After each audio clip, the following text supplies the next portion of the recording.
Hi guys, welcome to ബിനേസ് kitchen. ഞാൻ ഇന്നിവിടെ ഫ്രൈഡ് റൈസ് ഉണ്ടാക്കാൻ പോവുകയാണ്. അതിനു വേണ്ടി ഞാൻ ഒരു ഗ്ലാസ് ബാസ്മതി റൈസ് എടുത്തിട്ടുണ്ട്. ഇനി ഞാനിത് വെള്ളത്തിൽ അരമണിക്കൂർ കുതിർത്ത് വെക്കാൻ പോവുകയാണ്. ഇവിടെ ഞാൻ വെള്ളത്തിനകത്ത് പട്ട, ഗ്രാമ്പൂ, ഏലക്ക എല്ലാം കൂടി ഇട്ടിട്ടുണ്ട്. ഇവിടെ ഞാൻ വെള്ളം തിളപ്പിച്ചുകൊണ്ടിരിക്കുകയാണ്. ഇവിടെ നമ്മുടെ ബാസ്മതി റൈസ് നല്ലപോലെ കുതിർന്നിട്ടുണ്ട്. ഹാഫ് ആൻ അവറാണ് ഞാൻ കുതിർക്കാൻ വച്ചിരുന്നത്. ഞാൻ അരി അങ്ങനെ തിളച്ച വെള്ളത്തിലോട്ടിട്ട് ഇത് വന്ന് ഒരു 82 അരി ഞാൻ തിളച്ച വെള്ളത്തിലോട്ടിട്ടു. ഇതൊരു 75 to 80% വരെ വെന്താൽ മതി. ഒത്തിരി വേവിക്കാൻ പാടില്ല. തീ നല്ല ഹൈ ഫ്ലെയിമിൽ തന്നെ വെക്കണം.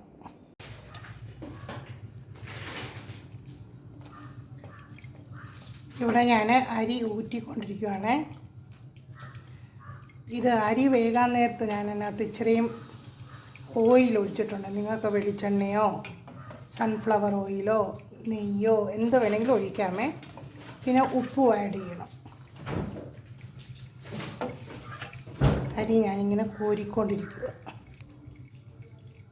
ഇവിടെ ഞാൻ ഫ്രൈഡ് റൈസ് ഉണ്ടാക്കാൻ ഉള്ളി, ഒരു പച്ചമുളക്, ഗ്രീൻ പീസ്, ക്യാരറ്റ് ഇതുപോലെ കട്ട് ചെയ്ത് വെച്ചിട്ടുണ്ട്.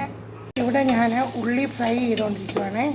ഇവിടെ ഞാൻ ഉള്ളി ഫ്രൈ ചെയ്ത് വെച്ചു, ക്യാരറ്റ് ഫ്രൈ ചെയ്തുകൊണ്ടിരിക്കുക. ഇതിനകത്തോട്ട് തന്നെ ഞാൻ ചതച്ച് വെച്ച ഇഞ്ചി, വെളുത്തുള്ളി, ചുമന്നുള്ളി അങ്ങോട്ട് ഇട്ടിട്ടുണ്ട്, ഒരു പച്ചമുളകും. ഇനി നമുക്ക് ഈ വേവിച്ച് വെച്ച റൈസ് അങ്ങോട്ട് ഇട്ട് കൊടുക്കാമേ.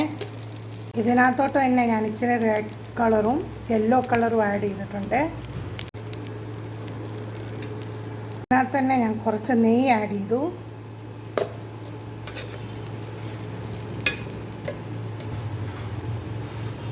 നമുക്ക് വറുത്ത് വെച്ച വേവിച്ച് വെച്ച ഗ്രീൻ പീസ്, ക്യാരറ്റ് അങ്ങോട്ട് ഇടാമേ.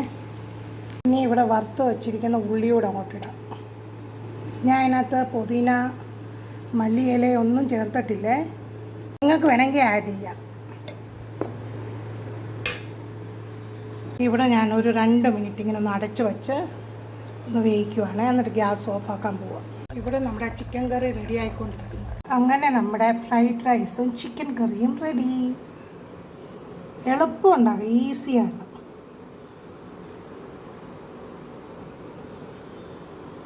Thanks for watching my video. Please like, share and subscribe my channel. Thank you. നിങ്ങൾ ഇതേ മെത്തേഡിലൊന്നും ചെയ്ത് നോക്കണേ. അങ്ങനെ നമ്മുടെ അടിപൊളി ഫ്രൈഡ് റൈസ് റെഡി.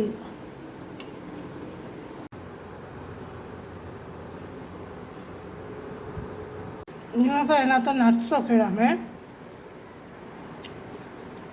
നട്ട്സൊക്കെ ഇടുമ്പോൾ നല്ല ടേസ്റ്റായിട്ട് വരും.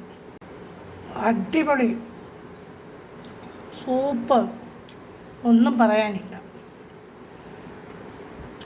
സൂപ്പർ.